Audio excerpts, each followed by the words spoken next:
Venezuela's special voter registration process began this Monday as the country prepares for parliamentary elections in December. The UN Food and Agriculture Organization noted on Monday that the COVID-19 pandemic could tip over 100 million people into chronic hunger by the end of 2020. Ivory Coast Vice President Daniel Cablan Duncan stepped down this Monday. From the headquarters of Teleso English in Havana, Cuba, this is From the South, and I'm Katrina Goss.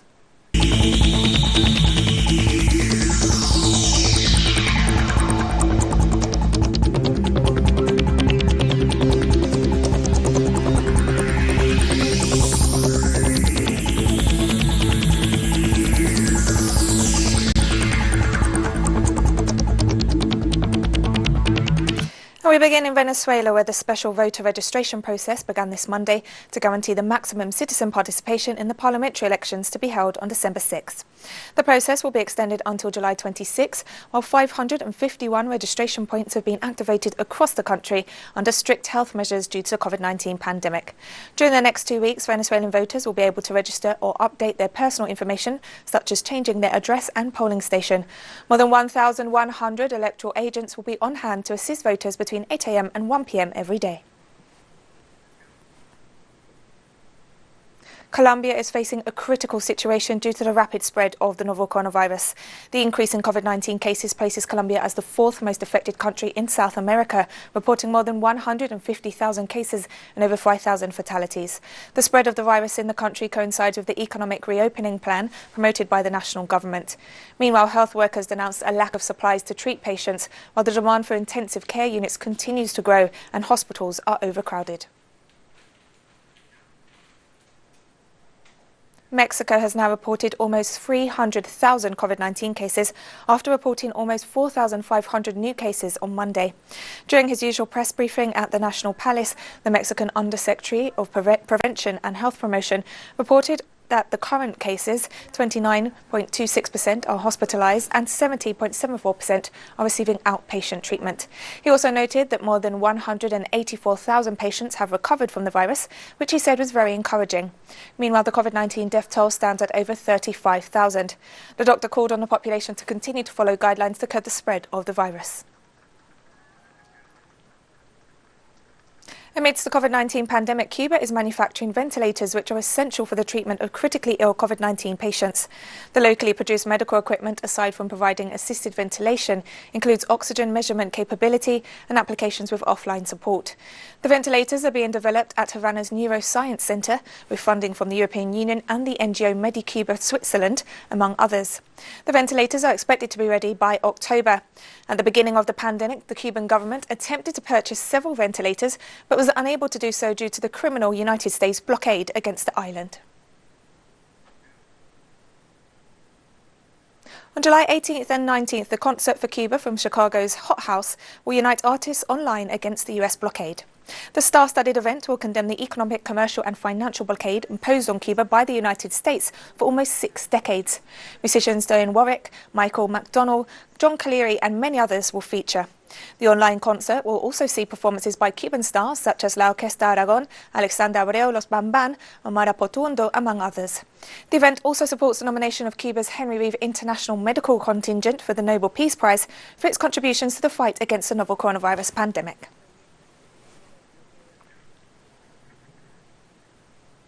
The number of COVID-19 cases in Latin America and the Caribbean has increased significantly. According to the World Health Organization, Latin America registered over 650,000 new cases of the coronavirus and 23,000 new deaths in the beginning of July. In total, the region has so far reported 3 million cases and almost 140,000 deaths, with Brazil being the worst hit country, followed by Peru and Chile. Meanwhile, Colombia and Argentina have recorded the highest daily figures of positive cases in the past week. The government of Antigua and Barbuda has moved one step closer to making the island of Barbuda an island fully powered by solar energy. Prime Minister Gaston Brown explained that the move stems from an agreement negotiated in 2017 after Bermuda was decimated by Hurricane Irma. We decided to make these funds available towards the green energy project for Barbuda. So the plan is to literally transform Barbuda into a green island to make it perhaps the first green island or first island to be powered exclusively by green energy within the Caribbean. And our correspondent in Havana, Laura Palmera, brings us a roundup of news from the Caribbean region. Thanks for the contact. Let's take a look at the most recent stories and news from Caribbean countries. And let's start with the Cuban Medical Brigade in Haiti. Y ahí se han visto más de 150 pacientes. Here we have some more than 150 patients that had positive results, especially those that come on time to solve the problem. Here in Haiti, because of cultural problems and also political and social issues, people prefer not to go to the hospital. Cuban health professionals have been helping to fight COVID-19 in Haiti since April, and so far they have attended some of the most complex cases in the disease that plagues the country today.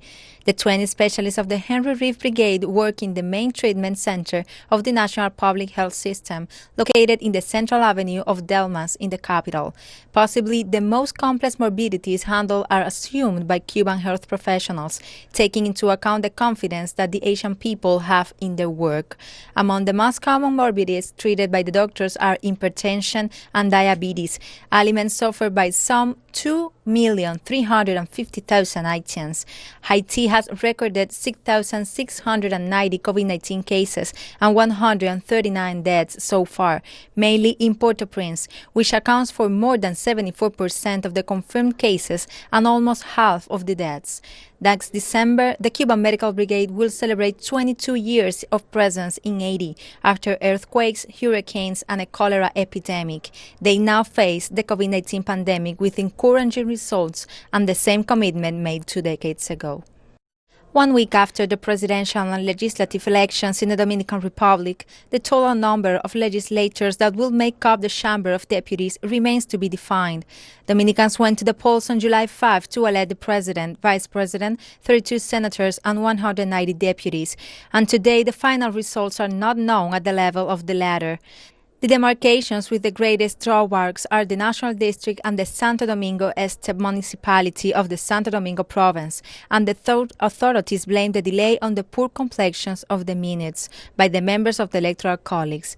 Faced with this situation, various sectors request agility to complete the count and define the Chamber of Deputies and thus terminate the process that, according to the legislation, had 48 hours to report the results. The president of Trinidad and Tobago Olympic Committee said this Monday that it was important to verify the gender equality all over the world in sports. The president of the Trinidad and Tobago Olympic Committee, Brian Lewis, called for gender and race equality in sports worldwide. In his statement, Lewis defends non-discrimination in sports and stepped up his fight in solidarity with several athletes following the murder of George Floyd on May 25th in the United States. The head of sports committee asked the International Olympic Committee to lift the suspension of former United States medalist Vince Matthews and Wayne Collette after their historic protest on the award podium. Lewis, who is also chairman of the Caribbean National Olympic Committee, believes that the actions taken by former U.S. athletes serve as catalysts for the sad climax of Floyd's death at the hands of a white police officer.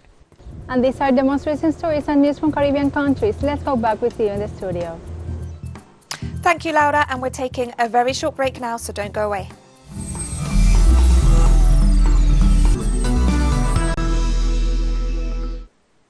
Welcome back to From the South. The UN Food and Agriculture Organization noted on Monday that over the past 5 years, tens of millions of people have joined the ranks of the chronically undernourished, while the COVID-19 pandemic could tip over 100 million more people into chronic hunger by the end of 2020. A preliminary assessment is that the COVID-19 pandemic may add between 83 and 132 million people to a total number of undernourished in the world in 2020. Depending, of course, on the decrease of growth of GDP scenarios that we use. What this means is that the situation and any progress that was made, for example, in poverty reduction in the last 10 years, have been reduced. And moreover, in the case of undernourishment, which has been increasing in the last years, the situation will get worse in a significant amount more of hungry people, which means that it will be even more difficult to be able to achieve SDG 2. The World Health Organization warned on Monday that there would be no return to normality anytime soon, as too many countries were mishandling their response to the coronavirus pandemic. After a daily record of over 230,000 new coronavirus cases were reported on Sunday, the WHO said the pandemic was only going to get worse unless people stuck to the basics of physical distancing, hand washing and wearing masks. The WHO Director General warned that countries that were easing their way out of lockdowns were now witnessing a resurgence of the virus because they were not following proven methods to reduce the risks. He stressed that too many countries were headed in the wrong direction. Yesterday, 230,000 cases of COVID-19 were reported to WHO.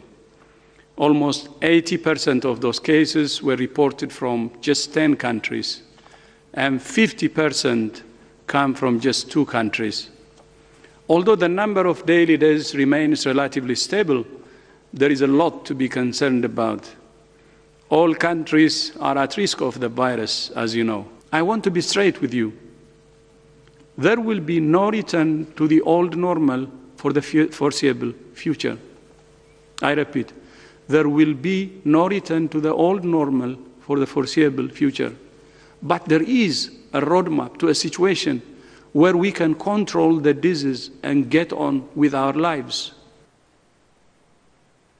China announced sanctions against 3 senior US Republican lawmakers on Monday in response to similar sanctions imposed against Chinese officials by the United States government. The sanctions were imposed on Senators Marco Rubio and Ted Cruz, along with Congressman Chris Smith, and were announced just days after the US imposed visa bans and asset freezes on several Chinese officials, including the Communist Party chief in Xinjiang, Chen Quangu. The move is the latest in the building of tensions between the two countries.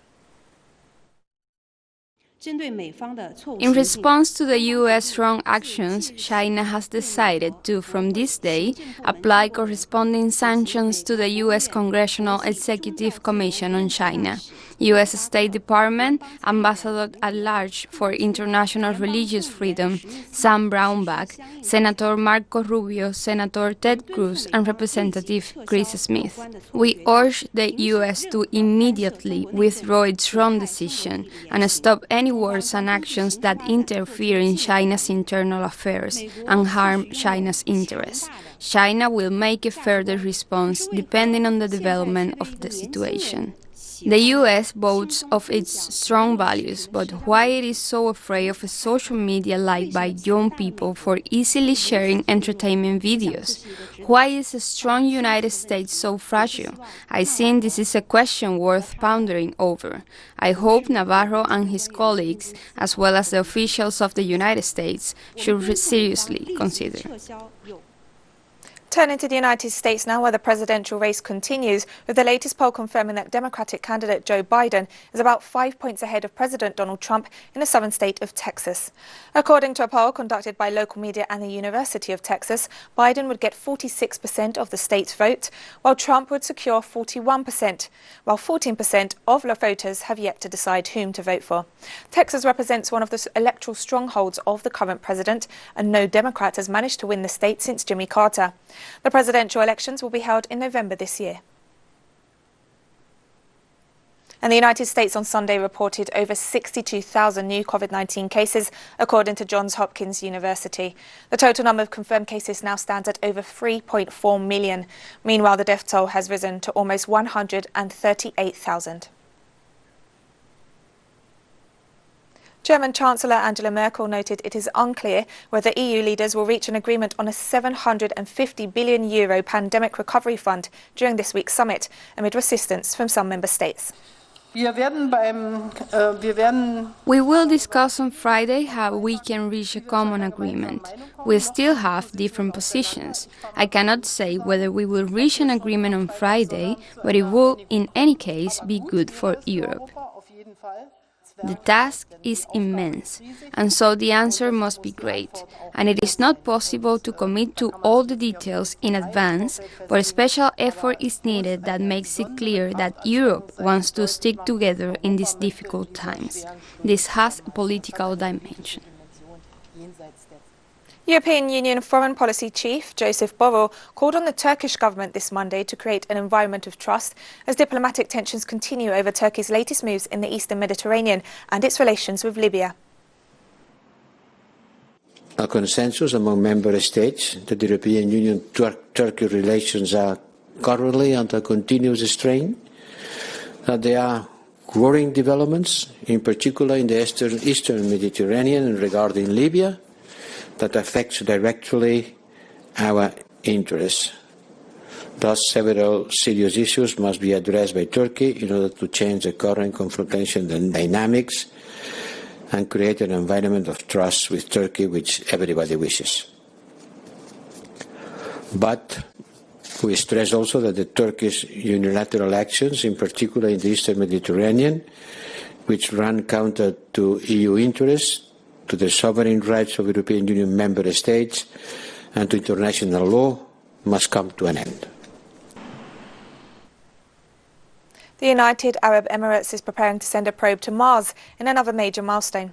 The country wants to be the first Arab nation to join the United States, India, the former Soviet Union and the European Space Agency, all of whom have successfully sent missions to orbit the Red Planet. The UAE has already built a nuclear power program and sent a man to space. Meanwhile, China is preparing to launch its first rover later this month. Authorities in India reported that more than 1 million people were affected by flooding in the northeast of the country, where the death toll over the past week has risen to 13. The country was first hit in mid-May when pre-monsoon rains arrived, causing floods that killed 11 people, while another 20 died in landslides caused by days of incessant downpours. According to official figures, almost 29,000 people, mostly in rural regions, have been evacuated from their homes and taken to relief camps. Flooding is an annual phenomenon in India's northeast, claiming hundreds of lives each year. Now we have more stories coming up after this final short break, so stay with us.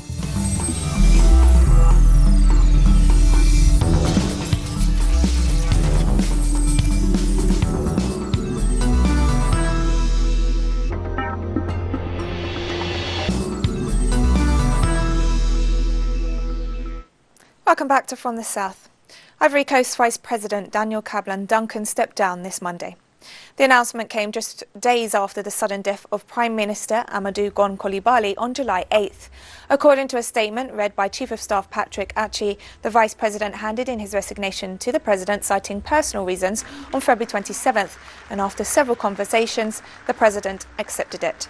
A veteran figure of Ivorian politics, Duncan served as Foreign Minister from 2011 to 2012, and then as Prime Minister in charge of Economy and Finance from 2012 to 2017. In January 2017, he became the first Vice President in Ivory Coast's history, taking up a post created under a new constitution adopted in 2016. The first Kenyan doctor to die from COVID-19 was buried this Monday. Health officials wearing personal protective equipment accompanied the body of Dr. Doreen Adisa Lugaliki, whose funeral was attended by some of her relatives. Dr. Lugaliki was 38 years old and died on Friday, 4 days after being admitted to hospital. She leaves behind twin daughters. According to Kenya's health ministry, nearly 200 people have died of COVID-19 in the country, while the number of confirmed cases has now surpassed 10,000. So it was hard for us. Just on Monday, we took her to hospital, and Wednesday, she's in ICU. Friday morning, she's dead. To us, we never expected that because we knew we'll go with her to hospital and come back home so that we can take care of her and go on with life. For my sister, she had diabetes. Doctors call it DKA.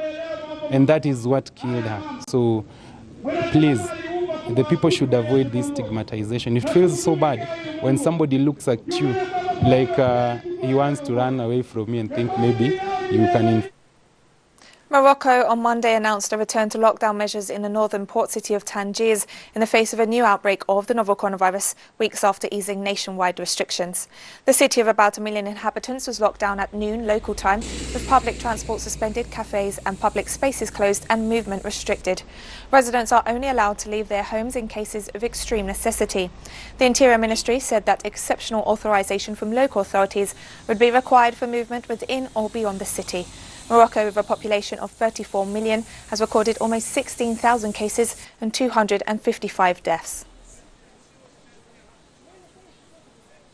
Sinzi Mandela, daughter of South African hero Nelson Mandela and anti-apartheid activist and politician Winnie Madikizela Mandela, has passed away. According to a local broadcaster, Sinzi, who was serving as South Africa's ambassador to Denmark since 2015, died in a hospital in Johannesburg on Sunday evening. The Mandela Legacy Foundation, speaking on behalf of the family, announced that memorial and funeral arrangements for Sinzi would be announced in the course of the week. President Cyril Ramaphosa expressed condolences on her passing, which came just days before the anniversary of Nelson Mandela's birth, and said she brought home the unshakable resolve of our fight for freedom. Well, it's obviously in honor of my father and the legacy and the sacrifice that he made for humanity. He gave up 67 years of his life. His ancestors only gave up 67 minutes on his birthday. But obviously our hope and our intention is that one day there should be like a global movement for change where we make every day a Mandela Day. Following the death of 4 people in protest on Friday, anti-government leader Mahmoud Dicko has urged his supporters to refrain from violence and demonstrate peacefully. This movement that we have set in motion, I truly believe, is the beginning of a hope that must remain and that must continue, but with dignity, with calm, with respect for others. And we've come to the end of this news brief, but you can get these and many other stories on our website, telesurenglish.net, as well as following us on social media, Facebook, Twitter and Instagram. For Telesur English, I'm Katrina Goss, and thank you for watching.